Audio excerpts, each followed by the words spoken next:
get to a point to where you are not explaining yourself to people all the time. You are not giving reasons. You are not giving excuses. You are not trying to help people understand you.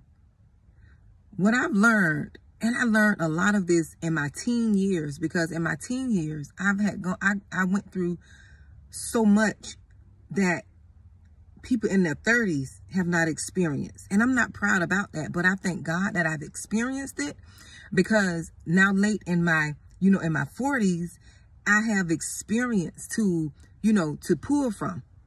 I have knowledge and wisdom to pull from that I've gone through in my teen years. But what I was going to say is, it is okay to be who you are, right? It's okay to be who you are. Stop explaining yourself.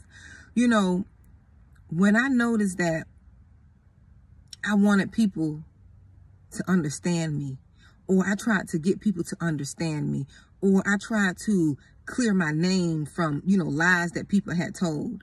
When I did that, I understood and I learned that I was still suffering, right? I still had that spirit of rejection on me.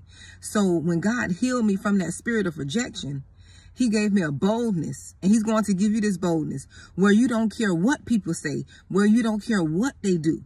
Right? As long as you know you and you know the truth, you're not going to try to explain yourself. You're not going to try to, set the record straight. You want people to believe what they're going to believe, because guess what? People believe what they want to believe anyways. So once you get to that point, once you heal that spirit of rejection, right? Once you deal with that spirit of rejection and you want people to see you in a certain light, right? You want people to see you in a certain light. You're not the manager of other people's perception of you. You're not the manager of them, right? You're not the manager. God told us that the same things he experienced, the betrayal, the rejection, the lies, people talking about him. He said the same thing he experienced, the children of him are going to experience the same thing. So I doubt if you a person who's following God and you have not been lied on. I doubt if you're following God, you haven't been betrayed by the ones closest to you. I doubt it. So you have to be aware. He gave us this information so we can be aware that these things are going to happen. So when they happen, you won't be devastated, right? You won't be devastated because you knew that they were going to happen. He told you that these things were going to happen. I doubt you're walking with God if you have not been betrayed, right? If you haven't experienced betrayal on a personal level by those closest to you, I doubt you're walking with God. I doubt you have a call on your life. I doubt you are who you say you are. If that betrayal wasn't painful, where you thought it was going to take you out, but you didn't fall, you didn't get taken out. It only strengthened you. And now it opened your eyes. Now you see that you are really chosen. You are really walking with God. You know what I mean? Because people want to be all religious and spooky. You don't have to be religious and spooky and looking like you just jumped out of the 1930s because you don't dress a certain way. You don't look a certain way. You know, people want to believe that you're not walking with God. That's not true. That's not true. What God is about to do in the next year, the next few months, the next probably tomorrow. I just know it's close. What God is getting ready to do, a lot of you are going to be shocked, and you're going to be surprised that God are using the people that he's using. A lot of these people who the church have wrote off, a lot of the people who the church have deemed to be not worthy of God's blessings and power, these are the ones that are going to have the power. The ones with the tattoos, the ones with the piercings, the ones with the nose rings, the earrings, they're going to look like the world. And I've said this before. I didn't come out here to talk about this. God has just used me as a mouthpiece, right? I've always been that. But they're not going to look like what we're used to. They're not going to be putting on this false humility to look like they have everything together. Like, they're not going to look, right? They're not going to look a certain way. You know, they're not going to look like they jumped out the 1920s on Little House on the Prairie. They're not going to look like that. These people are going to be looking like the world. but they are going to have power. See, that's what's wrong with the church. We have no power. Most of us have no power. We can't cast out a headache, let alone a demon, right? Let alone a spirit. So I'm just working on me. I'm just doing my part. Everybody's part is not, everyone's part is not the same. This is my part right here. This here is my part. I can't sit here and say I'm about to cast out a demon. He didn't give me that grace yet. I'm sure I could do it, but he didn't give me that grace to be, charging for that. We have to know our part. We now have to know where we fit. That's what's wrong with people. We always want to look at someone else's gift, at where God has called them. We want to take up their cross. No, we haven't been through what they've been through. God has given all of us a special gift. We have our own gifts. We have our own journeys, our own powers. And I know where mine is. He's given me my assignment. I understood the assignment. Now I do. I understand. And that's why I'm here talking to you. This is my assignment. So many of you have been drawn to my channel. A lot of you don't know that my channel has grown from 200 subscribers since October of last year to over 8,000 subscribers. And that's nothing but God. I don't take glory in this. That's God's doing. And you know why he did that? Because of my obedience. I was afraid to come online because I was worried about what people are going to do, what they're going to say, what they might. I can't worry about that anymore. People are going to talk anyways. He prepared me for this. Most of the things that most of you have gone through or going through right now with lies, betrayal, people talking about you, rumors. I went through that in my teen years. Now I understand why I went through that as a teenager. God was prepping me. He was preparing me for such a time as this. I went through the most horrific lies in my teens. So there's nothing that could shame me anymore. There's nothing that can really hurt me, right? Like that, like people gossiping or lying, or that can't hurt me anymore. Because I'm to a point where I know who I am. When I didn't know who I was, yes, I wanted to straighten everyone out. I wanted to say, you know what, that wasn't me. I didn't do that. I didn't say that. Now I'm to the point you can believe what you want to believe. Because I know who I am in Christ. My character will speak for me, right? My character will speak for me. I don't have to prove anything to anyone. I don't have to prove anything to anyone. I know who I am. I know who I serve. I know my calling, right?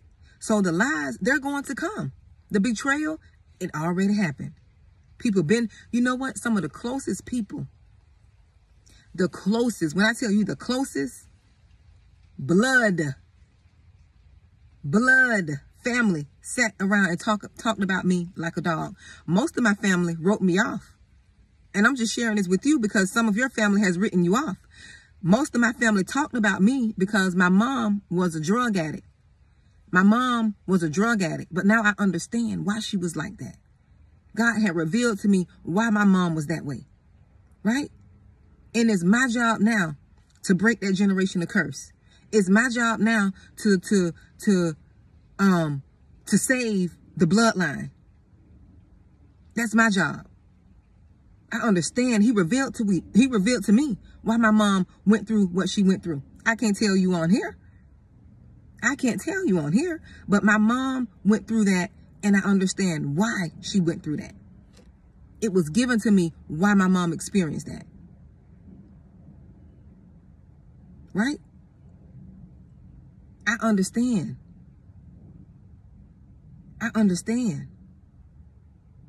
So this is for you. For the one who's watching me. You are that generation, the curse breaker. You're the one that's going to break that generation, the curse, that cycle. It's just a cycle that needs to be broken. Your family talked about you. They wrote you off. Talking about you like a dog. And see, let me tell you something about most of my family, some of my family. And I'm going to say this.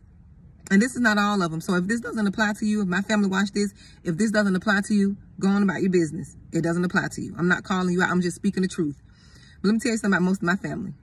Some of my family counted me out. But the ones who they count out, God uses those. He uses those ones. And see, people get jealous and mad because you didn't turn out how they wanted you to turn out. They get jealous and mad because you did not turn out how they cursed you to turn out.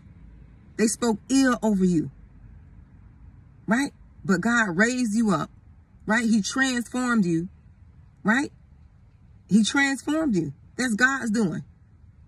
He did that for a reason. He needed them to put their mouth on you so he could show them, this one you shouldn't have touched. You shouldn't have touched. Because see, people look at where you are and they can look at the confusion and the turmoil. That's why I don't write people off. I don't write people off, but what I will do is speak the truth. One thing has got me in trouble all my life is that I speak the truth. Got me in trouble all my life. Because I'm going to tell what it is. I'm not going to tell what they want it to be. I'm going to say what it is. I'm going to say what people are afraid to say. I'm just, even my own stuff. I tell, one thing about me, I'm too direct in certain things, right? I had to heal some parts of my life, right? Some areas I had to heal. But when it comes to the truth, I'm too direct. I'm going to tell it how it is. Some people can't take that. And it's okay. It is okay. Take it for love. But your family has written you off. And God is going to do something that your family has no other choice but to respect the call on your life. To respect it. I know some of my family members talked about me. Some of them were jealous of me for whatever reason, not knowing that I was going through my own H-E devil hockey stick. As the children would say. I was going through my own H-E devil hockey stick. That's hell, if you want to know what a devil hockey stick is. But I was going through my own stuff, my own transformation, my own journey, trying to figure out who I was. Right? Because I wasn't sure. I had all these battles I had to fight, all these mind battles I had to fight. And I'm transparent. I'm transparent because I have to be transparent. I can't sugarcoat this stuff when I come on here. Right? I can't sugarcoat it. Because I have to speak the truth. Because if I come on here to pretend as if I got everything together, the power of this channel won't be as great. So I need to be truthful. God called me to be truthful. And when he released me to say things, I have to say it. I can't sit here and hold back. Well, you know, such and such, you know, it's beating around the bush. No, I have to come and bring it to you. Straight up, raw, no chaser. Right? This pill is big. I have to be honest. Right? So, respect the journey. Respect the journey. It's okay. They're going to talk about you. They're going to write you off. They're going to lie on you. Some of your closest family members are going to turn on you. Your children, your spouse, right? Your siblings. This is part of it. If you want to be called and you think you are chosen, everybody talking about the chosen one. If you haven't experienced this type of betrayal from your kids, from your family, siblings, from your spouse, I doubt if you're chosen. That doesn't mean you keep a grudge. You don't hold a grudge. You have to call that thing what it is. You don't hold a grudge. But if you haven't experienced betrayal, like I'm telling you, from those who are close to you, I doubt if you are called. I doubt it. I doubt if you're called. Listen, we think when we come to God, everything is going to be peaches and cream. No, when you give your life to Christ, when you say you want to serve him and try to do right, try to walk righteous, live righteous, your heart is pure, that's when all hell breaks loose. Because your life has to be broken so he can restructure it to how he wants it, want your life to be. And the first thing he's going to deal with, and the first person he's going to deal with is you. He's going to deal with you and your heart, not the people who abused you. He's not going to start with them. He's not going to start with the person who molested you. He's not going to start with the person who lied on you. He's not going to start with the people who talked about you, who betrayed you. He's going to deal with you and your heart first. He's going to soften your heart so you can see the people, right, and the spirits that are operating in them, so you can be able to forgive them. So you can be able to forgive them and move on. It's going to be hard. That's why God got to do surgery on you. He has to do surgery on your heart. Now, he's not telling you to be foolish. Once you forgive them, he may have you go and reconcile and rebuild that relationship. But he may not have you do that. So you have to listen to him. Listen to wise counsel. Listen to what he says and tells you in your heart. He'll tell you. He'll guide you. Some of those relationships, you just have to part ways. You don't hate those people, but you know you can't deal with them on that level again. You can't commune and break bread with them. Religion has gotten us twisted.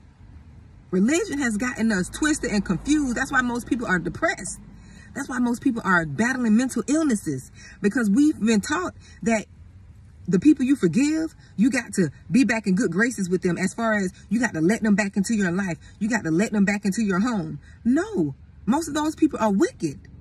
You don't let them back around you to harm you, to try to do things to you again.